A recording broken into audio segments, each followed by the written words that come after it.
Hi అందరికీ welcome back to మన education. మన ఎడ్యుకేషన్లో ఈరోజు వచ్చేసి తెలుగు అలంకారాల నుండి గ్రామర్ చూద్దాం. అలంకారాలు. అలంకారం అంటే ఒక స్త్రీ ఆభరణాలు ఎంతటి అందాన్ని చేస్తాయో అలంకారాలు కావ్యానికి అందాన్ని చేకూరుస్తాయి. కావ్యానికి బాహ్య సౌందర్యానికి కలుగజేసేవి అలంకారాలు. కాలం అనే శబ్దంలో నుండి అలంకారం పుట్టినది, అనగా అర్థం భూషణం. వేదాలను, ప్రభు సంహితలను, పురాణాలను మిత్ర సంహితలు అని, కావ్యాలను కాంత సంహితలని పిలుస్తారు.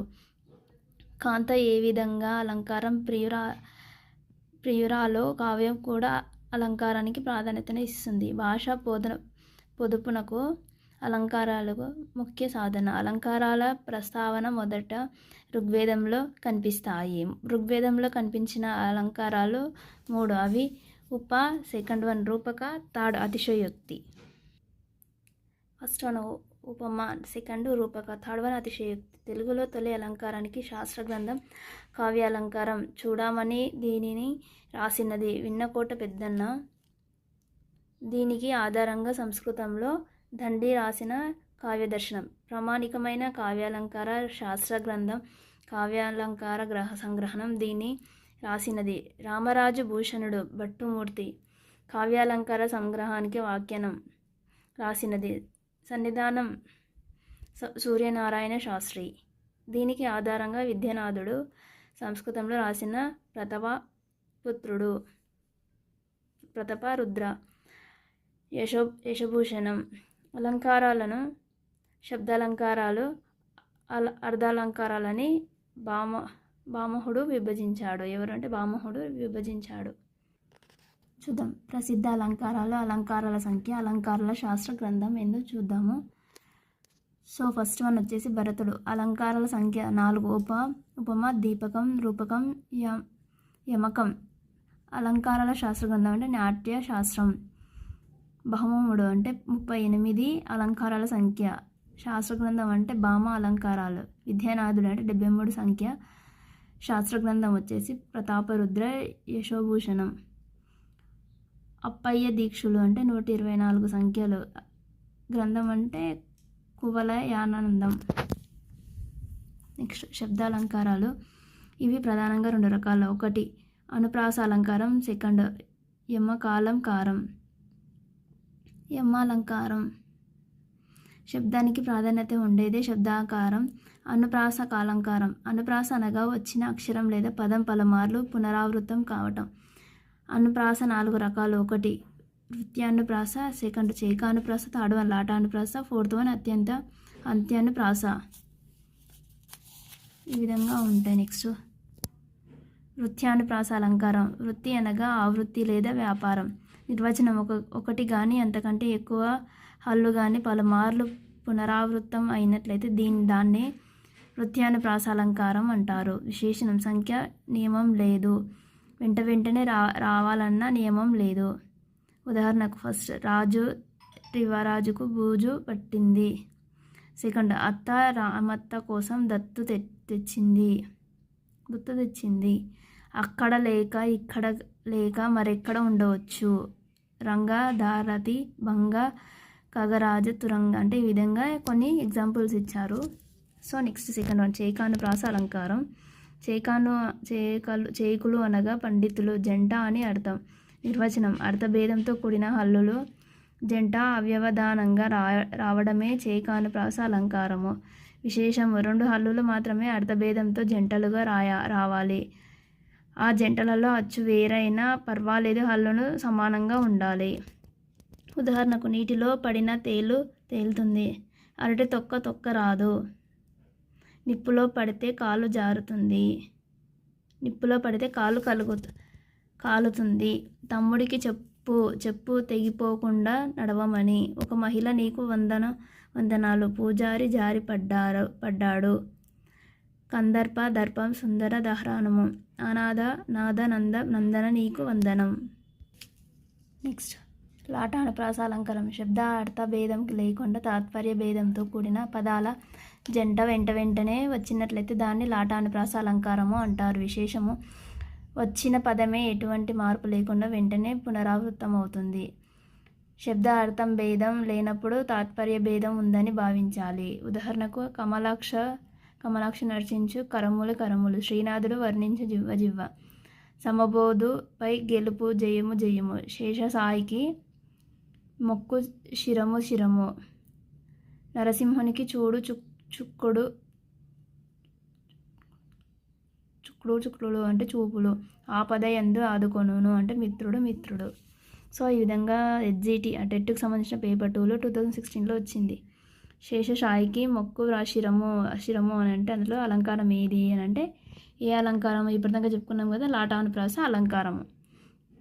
4th వన్ అత్యానుప్రాస అలంకారం. పదం లేక వాక్యం లేదా పాదము చివర రెండే అక్షరము లేదా పదము పునరావృతమైతే దాన్ని అంత్యానుప్రాస అలంకారము అంటారు. ఉదాహరణకు నగర మోగింద, నయగార దుమికింద, గొడ్లు డొక్కులు గంజినెన, వానపాములు డెక్కిన, నటుం సుట్టక పోతిన, ఎప్పుడు వస్తవు లేబరి, పాలమూరు జాలరి.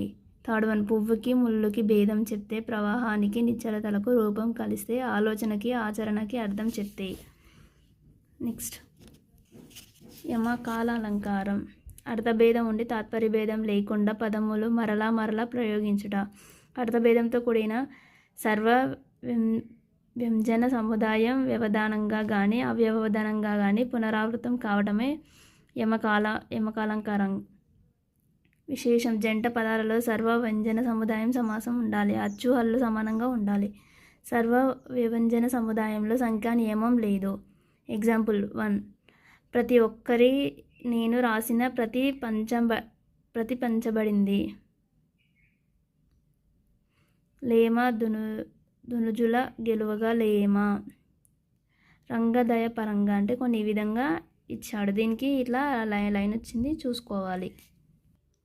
నెక్స్ట్ యమకమను అలంకార లక్షణం అంటే ఏదానికి అంటే పదాలు తిరిగి వస్తూ అర్థభేదం కలిగి ఉండటం. అంటే 2018లో ఎస్జిటిలో అడిగినటువంటి క్వశ్చన్కి ఆన్సర్ అండి ఇది.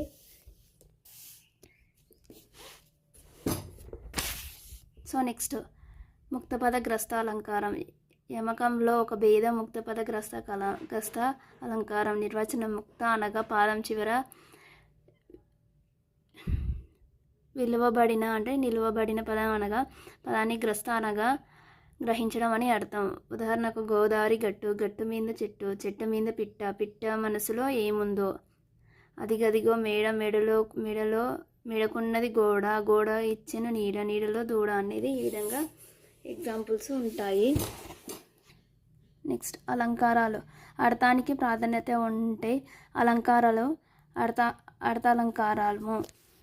ఉపమాల అలంకారం. నిర్వచనం: ఉపమేయం ఉపమానం యొక్క సమాన ధర్మాన్ని లేదా సాదృశ్యాన్ని మనోహరంగాన వర్ణించి చెప్పడమే ఉపమాన అలంకారం అవుతుంది. సో ఉపమాన అలంకారాలు రాయడంలో ప్రసిద్ధి చెందిన కవి కాళిదాసు. ఈయన అర్ధాంతర న్యాసాలు రాయడంలో కూడా ప్రసిద్ధుడు. ఉపమాన అలంకారానికి వివిధ అలంకారాలలోని మార్చడానికి వీలుంటుంది. కావున దీనిని రంగస్థలం మీద నటించే నర్తకి వంటి దాన్ని అయ్యప్ప దీక్షితులు చెప్తారు. ఈ అలంకారంలో ప్రధానంగా 4 అంగాలు ఉంటాయి. ఫస్ట్ ఉపమేయం. దీనిని పోలుస్తేమో దాని ఉపమేయం అంటారు. దీనికి వర్ణము, ప్రస్తుతము, ప్రకృతమైనది, నియమం, విషయం అనేది పేర్లు కలవు. ఉపమానం అంటే దేనితో పోలుస్తారు దాన్ని ఉపమానం అంటారు. దీనికి అవయవనము, అప్రమత్తము, అప్రకృతమైనది, విషాయి అనే పేర్లు కలవు. 3 సమాన ధర్మం. ఉపమేయ ఉపమానంలో సమానంగా ఉండే ధర్మం. ఉపమావాచకం ఉపమానాన్ని తెలియజేయడాన్ని లేదా సమాన ధర్మాలని కలగడానికి సూచించే పదం. ఉదాహరణకు వలె, పోలే, లాగా, లా, చందంబున, పగిడి, భంగి, కర్ణికి, మట్కి పై 4 అంగాలు ఉన్నట్లయితే దానిని పూర్ణ అలంకరణము అంటారు. ఉదాహరణకు ఆమె ముఖం చంద్రబింబం వలె అందంగా ప్రకాశిస్తుందంటే ఆమె ముఖం వచ్చేసి ఉపమేయం, చంద్రబింబం అనేది ఉపమానం, వలె అనేది ఉపవాచకం, వలె అందంగా అంటే ప్రకాశిస్తున్నది అంటే సమాన ధర్మం. So next లుప్తోపమ అలంకారము. ఉపమా అలంకార ధర్మాలలో ఏది లోపించినా లుప్తోపం. ఉదాహరణకు చేనేత కార్మికులు ఎలుకల్లా మారిపోతున్నారు. ఇచ్చట సమాన ధర్మం లోపం. ఆమె ముఖం చంద్రబింబంలా వలె ఉన్నది అంటే ఉత్తమ అలంకారం. రైతు ముని వల్లే తెల్లవారుజామునే లేస్తాడు ఉపమేయం. కిషోర్ లేడీ పిల్లల పరిగెత్తుతున్నాడు అంటే ఉత్తమం అలంకారం. ఏకలవ్యుడు అర్జునుడి వలె గురి తప్పవని విల్లుకుడు పురోగమన కాలం. తోటలో పిల్లలు సీతాకోక చిలకల్లాగా అటు ఇటు తిరుగుతున్నారు. పురోగమ సమానం. ఉపమా అలంకారాలని వివిధ అలంకారాలలో మార్చడం. ఉత్ప్రేక్ష ఉపమేయానికి ఉపమానంగా ఊహించడం. ఉదాహరణకు ఆమె ముఖం చంద్రబింబంలా ఉన్నట్టు ఉంది అంటే రూపకం. ఉపమేయం ఉపమానం మధ్య అభేదం చెప్పడం. ఉదాహరణకు ఆమె ముఖం చంద్రబింబం. అతిశయోక్తి గోరింతలు కొండంతలుగా చేయటం. ఉదాహరణకు ఆమె ముఖం కాంతికి కళ్ళుబైర్లు కమ్ముతున్నాయి. ఉపమేయం ఉపమాన అలంకారం. ఉపమేయానికి ఉపమానంతో ఉపమానాన్ని ఉపయోగంతో పోల్చి చెప్పడం. ఉదాహరణకు ఆమె ముఖం చంద్రబింబం వలె చంద్రబింబంలా ఆమె ముఖం వలె ఉన్నది. అనన్వయ అలంకారం. ఉపమేయం ఉపమానాలు రెండు ఒకటే అని భావించి పోలిక చెప్పడం. ఉదాహరణకు ఆమె ముఖం వలె ఉన్నది. ప్రతిపాలంకారం. ఉపమానాన్ని ఉపమేయంతో పోల్చి చెప్పడం. ఉదాహరణకు చంద్రబింబం ఆమె ముఖం వలె ఉన్నది. సందేహ అలంకారం. సందేహాన్ని వ్యక్తపరిచినట్లుగా అదే ఏదైనా ఒక అలంకారాన్ని చెప్తే దానిని సందేహ అలంకారాలు అంటారు. ఉదాహరణకు ఇది ముఖమా చంద్రుడా. భ్రాంతిమాందలకారం. ఉపమేయం క్రమంతో మరొక విధంగా భావించడానికి భ్రాంతిమాందలకారం అంటారు. ఉదాహరణకు చకోరములు చంద్రుడు అని భావించి నీ ముఖం వైపు పరిగెత్తుచున్నది. ఉల్లేఖన అలంకారాలు. ఒకే ఉపమేయానికి పలు విధాలుగా భావించుకున్నట్లయితే దాన్ని ఉల్లేఖన అలంకారము అంటారు. ఉదాహరణకు నీ ముఖానికి కలువకు చంద్రునిగాను, తామరలకు సూర్యునిగాను, కాములకు దైవంగాను ఉన్నది. దృష్టాంతర. ఆమె ఉపమేయ ఉపమానాలను బింబం ప్రతిబింబం చెప్పడం. ఉదాహరణకు భూమి మీద నీ ముఖం, ఆకాశంలో చంద్రుడు. ఉదాహరణకు 11th one.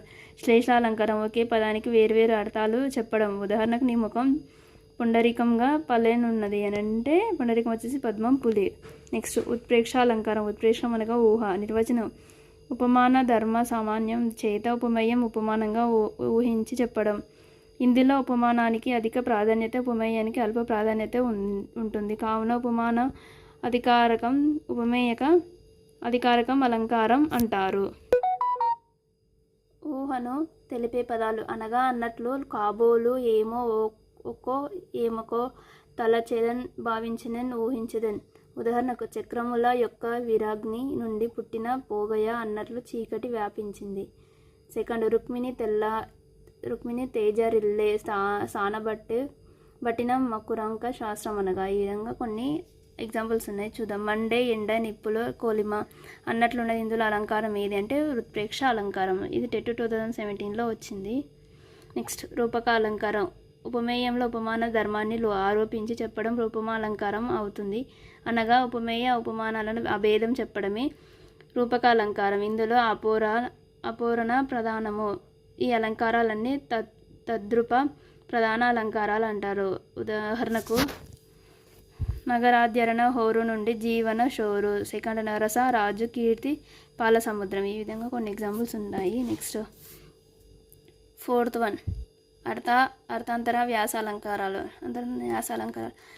సామాన్యమును విశేషణము చేతగాని విశేషణమును సామాన్యము చేతగాని సమర్థించి చెప్పినట్లయితే ఈ అలంకారాలని అర్థాలంకార వ్యాసం అవుతుంది. ఇందులో సమర్థన ప్రధానము. సామాన్యం సహజంగా లోకంలో ప్రసిద్ధిగాంచినది. విశేషం ప్రత్యేక సంఘటన. భాస్కర శతకంలోని ఈ అలంకారాలు అధికంగా కనిపిస్తాయి. హనుమంతుడు సముద్రంను దాటాడంటే విశేషం. మహాత్ములను అసాధ్యమైనది లేదు కదా, అసామాన్యం అంటే ఈ విధంగా కొన్ని ఎగ్జాంపుల్స్ ఉన్నాయి. 5th one. స్వభావోక్తి అలంకారం. దీనినే జాత్యద అలంకారాలని అని పేరు. నిర్వచనం. జాతి గుణ క్రియతి స్వభావాలను ఉన్నట్లుగా వర్ణించడం. ఉదాహరణకు అడవిలో లేవు చెవులు, నిక్కించి బిత్తర చూపులు, చూచుచూ చెంగున ఎగురుచున్నవి. తొలి కోడి కనవిప్పు నిలిచి మై శరీరం వెంచి కొక్కరకో పూయా. ఈ విధంగా కొన్ని ఉన్నాయి చూడండి. నెక్స్ట్ అతిశయోక్తి అలంకారాలు. ఒక వస్తువు సందర్భము స్వభావానికి ఉన్నదానికంటే అధికంగా వర్ణించి చెప్పుట. గోరంతలను కొండంతలుగా చేసి చెప్పడం. ఉదాహరణకు మా ఊర్లో సముద్రం అంత చెరువు ఉంది. సెకండ్, హిమాలయ శిఖరాలు ఆకాశానికి తాకుతున్నాయి. సో నెక్స్ట్, వాద్య సుత్తి లేదా సుత్తి నింద అలంకారాలు. పైకి పొగుడుతో లోపల నింద లేదా పైకి నింద లోపల పొగుడుతూ ఉన్న అలంకారాన్ని వాద్య స్థుతి. ఉదాహరణకు, ఓ గంగా, నీ నీటితో పాపులను కూడా పుణ్యాత్ములుగా చేస్తున్నావు, ఎంతటి వివేకం అమ్మ నీది అనేదానిది. ఈ విధంగా కొన్ని ఎగ్జాంపుల్స్ ఉంటాయి, చూడండి. దృశ్యాంతర అలంకారాలు. ఉపమేయ ఉపమానాల యొక్క సమాన ధర్మాలు వేరైనప్పటికీ పోలిక చెప్పినట్లయితే దానిని దృశ్యాలంకారాలు అంటారు. వేమన, భాస్కర శతకాలలో ఈ అలంకారాలను ఎక్కువగా కనిపిస్తాయి అంటారు. ఫస్ట్, తింటే గారెలే తినాలి, వింటే భారతమే వినాలి. ఓ రాజ, నీవే కీర్తిమంతుడు, ఆ చంద్రుడికి కాంతిమంతుడు అనే దాని గురించి. నెక్స్ట్, ఉప్పు కప్పు రంగు పద్యం ఉంది. Next 9th one, శేషాలంకారం. శేషాలు రాయటంలో ప్రసిద్ధి చెందిన కవులు రామరాజు, భూషణుడు, చేమకూరి వెంకటకవి.